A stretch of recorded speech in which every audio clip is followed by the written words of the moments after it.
1,5 million d'habitants. Rome, c'est déjà le nord, Milan quelque chose comme le Groenland. Entre le Posillipo et Torre del Greco, Naples étend sa masse compacte d'alvéoles, sa rumeur.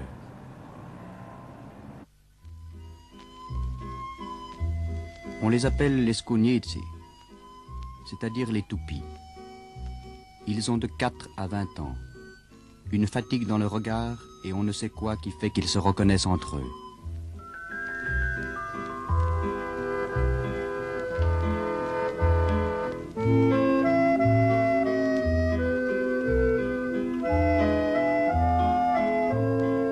La géographie se limite pour eux au tracé des rues de Naples, l'arithmétique au nombre de lires qu'ils peuvent arracher chaque jour. Le reste est inutile. Ça n'aide pas à vivre. Les rues de la ville sont pour ces gosses une jungle sournoise. Un terrain de jeu, une maison, une école, tout à la fois. Ils y ont tout appris. À mentir, voler, à prendre toutes les attitudes qui conviennent, à se reconnaître comme les membres d'une confrérie aussi ancienne que leur ville. Vers la vingtaine, ils finissent par ressembler à ces deux garçons. Ils vont presque toujours par bandes. L'amitié les soutient. Au cœur de la ville qui regorge de lumière, de vitrines, d'autos, il leur a fallu apprendre une démarche. Être un Scugnizzo, c'est n'avoir confiance en personne. Ils sont hors du circuit, déjà irrécupérables. Ensemble, cependant.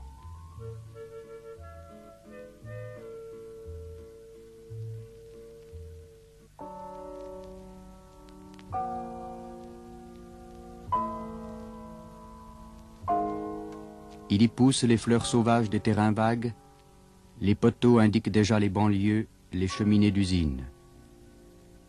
Il y passe peu de monde, on y est tranquille.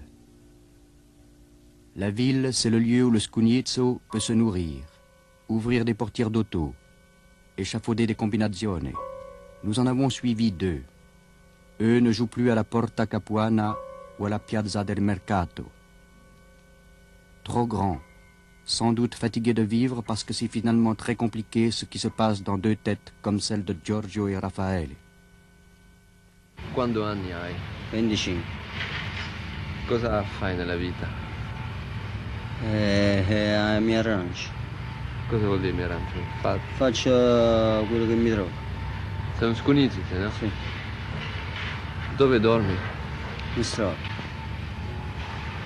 E come mangi? Per le casere. E quando non hai monete per mangiare cosa fa? Quello che trovo davanti, quello mi prendo. Beh, stai in mezzo alla strada, quando non c'avevi soldi. Io vicino ai giovanotti, però italiani, diciamo. Io vicino. Dicevo, vuoi andare con le donne? Lui diceva sì. Io prendevo e le portavo. Poi andare là, e avevo una piccola mancia anche io. Ora mi arrangio a fare, diciamo, lo scarpe, no. Prima invece, quando ero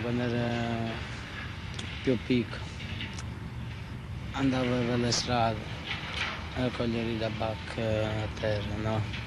Così viviamo quando erano più piccoli. Invece ora ho fatto una cascetta e faccio lo scarpe. Dove dormi? Sopra una scacciaia. E come mangi tutti i giorni? Beh, diciamo quando esce la giornata buona, arrangio qualcosa, vado a fare marella. Quando poi viene a piovere, arrangio per la caserma. Perché sono i suoi progetti? Beh, si dice perché c'è vita, c'è speranza. Io spero di sistemarmi un pochettino e crearmi una famiglia. Credo che lei aiuta la sua madre, no? Sì. E come fa quanto guadagna tanto poco? E quando guadagno tanto poco per me e poco per mia madre, quando guadagno assai, sono vestito come per me, Sì, pure per la mia parte. Cette étrange coupole est une ancienne église, en plein cœur dans les basses de Naples. Le portail fut un jour de style Renaissance. Le bâtiment est aujourd'hui mutilé, délabré. Naples regorge d'églises. Celle-ci en est une. On l'appelle la Mater Dei, la Mère de Dieu. Et cette église qui n'en est plus une résonne de cris inhabituels en de tels lieux. Écoutez, regardez. On y joue au football. Il y a les bleus contre les rouges. L'autel de marbre est un but. De temps à autre, le ballon vient rebondir sur la tête d'un ange de marbre, puis se perd dans les pieds des gosses. Et pour que cette étrange partie de football puisse aujourd'hui se dérouler dans cette ancienne église de la Mater Dei, il aura fallu une non moins étrange histoire. Tous ces gosses sont des Scugnetti. Et l'étrange histoire est celle du père Borelli.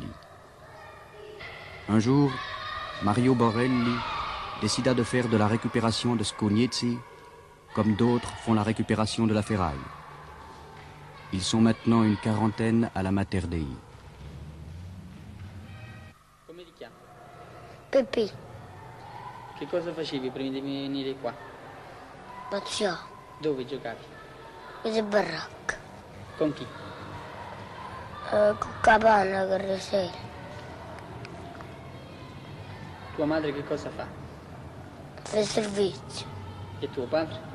Papà va a faticare, Dove? non ti porta. In Doporto.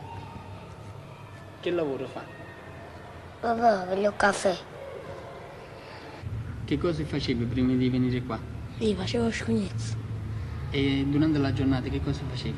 Io ivo a aiutare papà.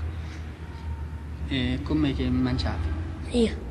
E il mio tomo cadeva a rubare. E dov'è che dormivi? Io, il mio tavi.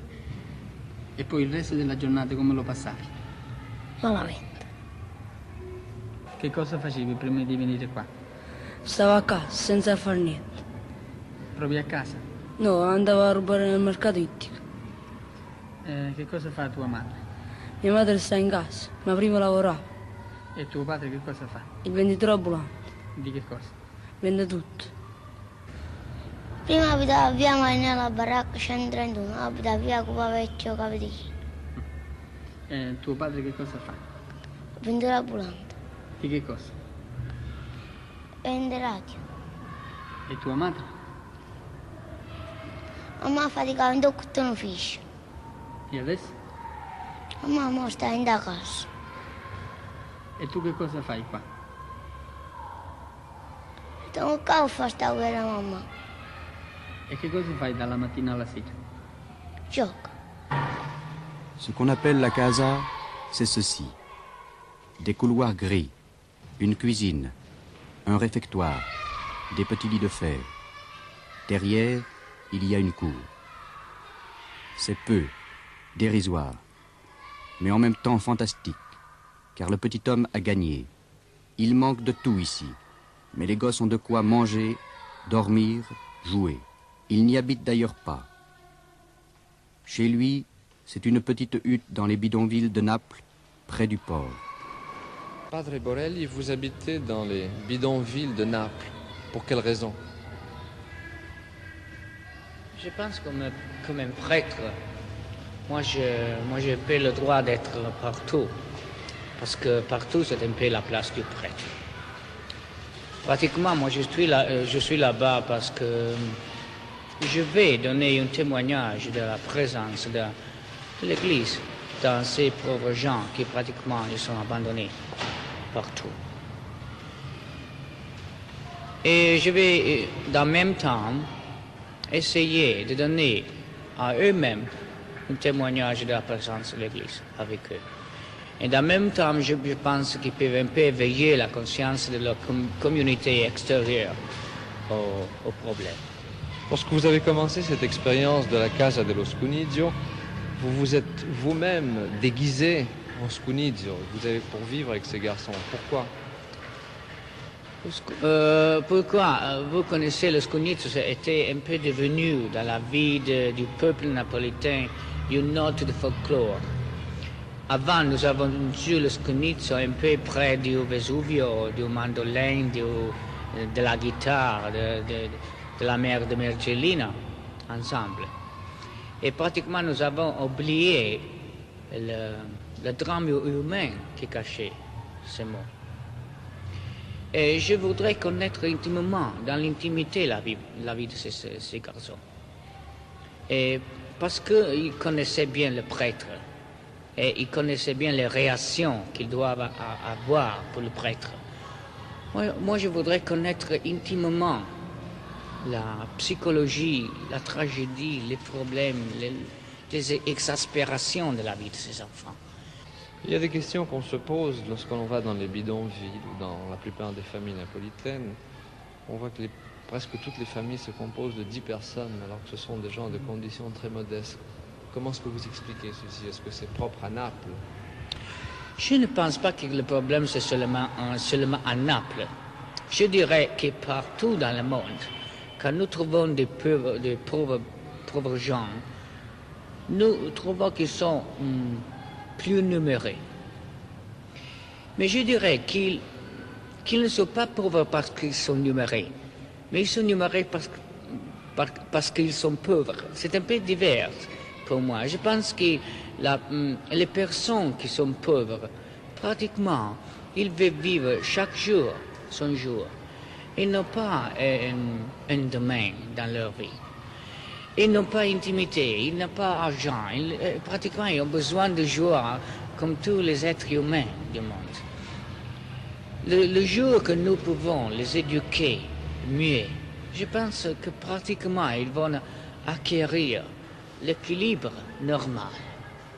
Et probablement, ils ne seront pas aussi nombreux que nous sommes maintenant, aujourd'hui.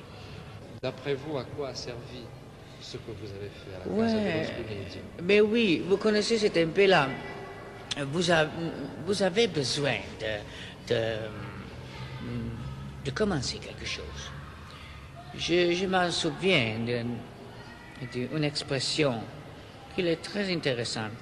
Il dit, vous ne devez jamais malédire, comme on dit, parler contre, médire contre l'obscurité.